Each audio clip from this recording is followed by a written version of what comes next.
might be wondering, what is all this page protector stuff in my students' binder this week? So I'm going to be going over what they are and what they're supposed to be for. This is our checkoffs.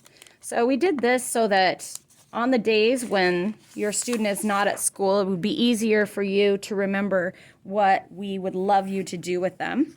The first thing here is our 3-ring binder homework pages. Remember, those are in the homework section, so these are in the ones that are labeled home. So do the ones that are labeled for the right week. And also, on all the home days, you would want to do the math book homework pages. Those are listed when you look at math home.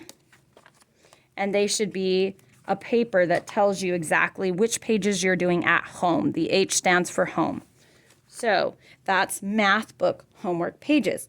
Then in the blue sheets, if your child has blue sheets, we would ask that you would review those letters that are on the blue sheets and the nonsense words, games, and activities, or the sight word game and activities, depending on where your student is. They'll be getting nonsense words if they need work on that. There's the sight word cards that we're sending home this week. Every week we'll send home a half sheet of sight word cards. These are all the cards that we've done so far. So you'll want to cut these out and then just review them with your student. And then if you have, let's say your student's really struggling with the word has, you might post that by a light switch or by the computer and have them read it every time they turn on the light or every time they go on the computer. Then we've had iReady reading for 45 minutes. Remember, that's cumulative 45 minutes over the week.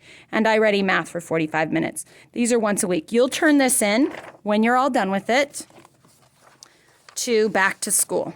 And you're going to put the week number there. If you're on week 6, like this week, you'll put a 6 there. And then you're going to initial the ones that you were able to do with your student that week. So these are the things on home days as often as possible.